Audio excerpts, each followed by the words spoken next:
Hi, my name is Austin Majaris. I've been sober for 16 months. I started using at a young age. I started using at 15. Things really took a turn and got out of control at the age of 17. I could no longer go day to day without using drugs. By the time I was 19, I entered my first treatment center at Clay Crossings. That's where I met Chris Flannery. He came to the group and brought a meeting to the guys. He came with one of my friends I went to high school with, and that's how I got introduced to him. He would frequently come out there and bring meetings and everything to the guys. He would share how he owned a sober living home and encouraged and pushed sober living on everyone. And at that time, I really didn't know what I wanted to do. He seemed like a great guy. He was always willing to help. I just wasn't quite ready to make that next step into sober living. I just wasn't completely beaten down enough. I thought I still had things under control, and after I left that treatment center, things got dramatically worse. I was in and out of detox. I think within like the first 3 years, I'd been to detox at least 5 times. I wasn't willing to go back to treatment because I had it set in my mind that treatment wouldn't work. I'd done it before.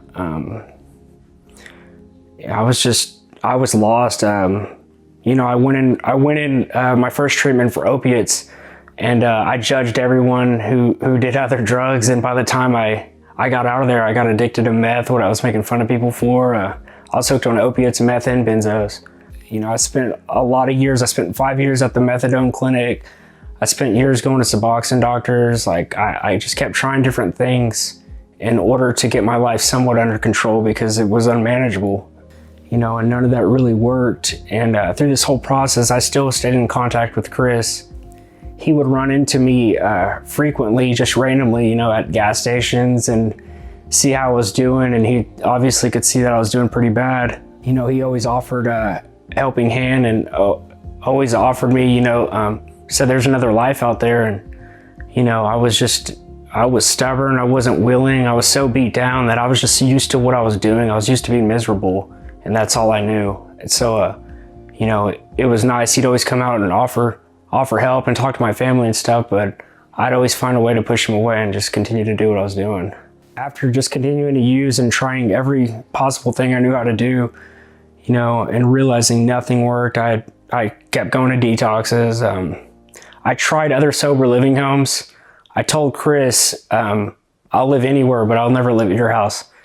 Because from the outside looking in, I knew of some of Chris's rules. I knew how strict it was, and it just didn't appeal to me. I wanted to manipulate situations, and I wanted things to go the way I wanted them to. And I had heard things about other people living in his houses, and I just decided that wasn't for me. So he still worked with me, still helped me out. He'd get me into other sober living homes.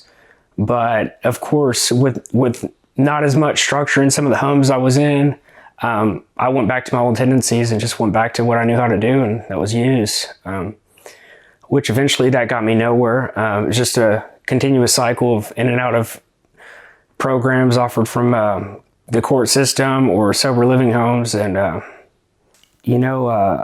finally, enough was enough. My dad got diagnosed with cancer, and that was the last straw for me. I was so devastated. I was so mad at God that I just wanted to take my own life, and that's exactly what I planned to do.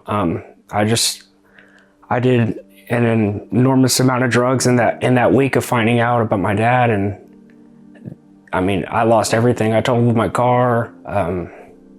Just about lost my life. I had a relationship. I lost a house. Just so many things happened in that amount of time. So after getting all the devastating news about my father being diagnosed with cancer, instead of being strong for my dad and showing some support, I completely lost it, and I just went off the deep end. Ultimately, it led me to a pretty critical relapse. I was continuing to use this entire time, but I was doing it with the mindset of I'm going to kill myself. And I almost did just that. I ended up in ICU at Baptist Hospital. My mom couldn't get a hold of me. She knew I was supposed to be there. I usually come home and like change or something, you know, just always check in. I'm pretty good about that still. And she hadn't heard from me, so she reached out to a friend of mine and asked, have you heard from my son? And she said no, and that made her concerned and worried too. So they called around all the jails first, and they couldn't find me. So the first hospital that girl called, they said, yeah, we have Austin Manjars here. He's in critical condition. We can't release any more information. And I could only imagine how she felt. She had to call my mom and tell her, your son's in ICU. And so my mom immediately knew what I was in there for. By the time my mom had got there, I'd already been in ICU for almost a full day, unconscious, with tubes hooked up to me, everything. And, you know, my mom went in there alone, scared. And the doctors told her, you know, there's really nothing else we can do. We've given your son everything we can to reverse the side effects of what he's taken, and it's just on God's time now. I mean, you know, everything we can do has been done. So the machines are basically breathing for your son. He hasn't shown any signs of fighting for his life yet. You know what I mean? He hasn't started breathing on his own or anything like that. So I mean, he blatantly told her, I'm afraid you're gonna have to prepare for the worst. You know, most people who have been on the machine as long as he has, if they're gonna continue and pull out of it, they are gonna show signs by now. And so they were about ready to call it quits, and my mom begged and pleaded, just please keep my son on for another 24 hours. That's all I ask, just 24 hours, and let's see how he does. And then at this point, the doctor continues telling my mom, I mean, with the amount of oxygen he's lost to his brain, if your son does pull out of this somehow, he's never going to be the son you know. He's never going to be the same. He's going to be brain dead. It's going to be hard. And my mom's still just please, please, please. You know, so the doctor left me on the machine for 24 more hours. And at this time, people were continuing to come into my room. My mom was like, you know, I think we're going to lose Austin, and calling some of my close friends and asking if they'd come in and say goodbye. Chris being one of them. She called Chris, and apparently, you know, I was unaware of all this. Chris went in there with a few guys from the house at Brothers in Recovery, and they all circled around me and said a prayer and prayed for me that day. You know, Chris thought he was losing a friend, and so, you know, people came in and visited and things like that. And 18 hours into the 24 hours, I started breathing on my own. The doctors were completely amazed. Like, not, you know, I opened my eyes and I started breathing on my own. And so they're like, you know, well, let's not get our hopes up yet. We don't know how much he knows. We don't know anything about him. Well, someone came in and brought a drawing board and a dry eraser, you know, marker and dry eraser board. And they were asking me questions, and I was writing, and they were like, oh my God, he's here. This is, you know, he's here. And so everybody was just completely ecstatic. And so my mom calls Chris back, and she's like, Chris, you're never going to believe this, but Austin's awake. He's awake, and he's aware of things. So Chris stops what he's doing and immediately comes back up there. And, you know, I'd like to say I was happy to see Chris, but to be honest with you, I wasn't. I knew what he was going to come and try to push on me. You know, he was going to offer me another way of life, which I was so miserable. I wasn't willing to do anything, but I was ready to die. Just on drugs. You know, that's all I had known, was to be high. That's all I'd known since I was 15. I tried another way of living, so I thought, and it didn't work out for me, and I was stuck on that.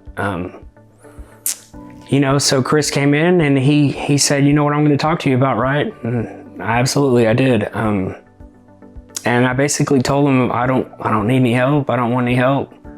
And so, you know, I stayed in ICU for four more days after that, till I could breathe and do some exercises and, you know, with my lungs and get things working again. And as soon as I got out of the hospital, the exact same day I got out, I started using heroin again.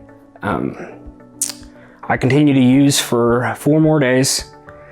And at that point, I called the person that was bringing me the stuff. And I said, hey, you know, I don't think I want you to bring that over anymore. I think I'm going to do something different in my life. And surprisingly, they offered encouragement and said, well, good for you. I think that's exactly what you need to do.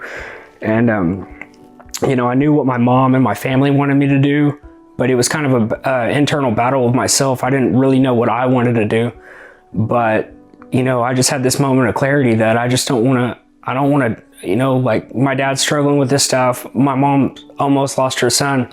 You know, what am I really doing by continuing doing these drugs? Yeah, I may be filling this void that I have, but I'm hurting my family so much. And I was just dwelling on it. And, you know, I said, like, what's the worst that can happen? Let me try this thing one more time and give it my full, complete effort. And let's see, you know, if it doesn't work, it doesn't work. I can go back to doing what I wanted to do and what I was used to doing. So I called my mom in my room and I was like, hey, I think I'm ready to get some help. And she started crying immediately. And she's like, are you serious? I was like, yeah, I'm serious. And I didn't have a phone, you know, at that point I didn't have anything. I asked if I could use her phone to call Chris, and I picked up the phone and told Chris, I think I'm finally ready to make a decision. And he said, are you willing to do anything it takes? I said, absolutely. And I came into Brothers in Recovery. That's where I started my new journey. So I had a pretty hard detox on Chris's floor in his room. You know, it was tough. It was really tough. I didn't have a phone. I didn't have a car. You know, I didn't have anything to my name. I had some clothes. Everybody went to work. You know, it was challenging. I was just in my head a little bit, second guessing myself. And I just kept thinking about being in that hospital bed and like what it was doing to my family, you know, seeing their son like that. For once, I wasn't selfish. You know, I was thinking about other people and what I had done, which I'd never done before. You know, I was just kind of looking at the bigger picture and just thinking, you know, why can't I just be normal? Why isn't anything working? And, you know, I just kept getting in myself. I just kept getting in the way of myself every single time. And I just toughed it out. I mean, I wanted to leave, but it helped. I didn't have a cell phone or anything like that. I wanted to leave. It hurt. I was going through it. I'd call Chris from the house phone, let him know, like, man, you know, I'm just having a hard time. And, you know, he coached me through it. He walked me through it. He offered me some really important words of encouragement and just reminded me what it was like, you know, where I was just at. And I stuck through it, and all the guys in the house helped me out tremendously. They're like, I remember exactly feeling just like the way you are now. And they welcomed me with open arms is what they did. And I never had anything like that. You know, like I'd mentioned before, I lived in other sober living homes and stuff. I never had people around me who genuinely cared. You know, it was people who were there to make sure I was home by 10 o'clock, you know, and some things like that. But I could leave the house and kind of do whatever I wanted as long as I could pass a drug test, which that was completely different when I got into Brothers in Recovery. You know, there was people around me that wanted to take me to meetings because I didn't have a car. I didn't even really have to ask. They were like, hey, we're all going to go to this meeting. Would you like to go? I remember my first day on that Monday going out to a meeting with the guys, and I was like, man, this is pretty cool. Like, I would hang out with these people not in this situation in sober living. Like, these are all some pretty cool guys.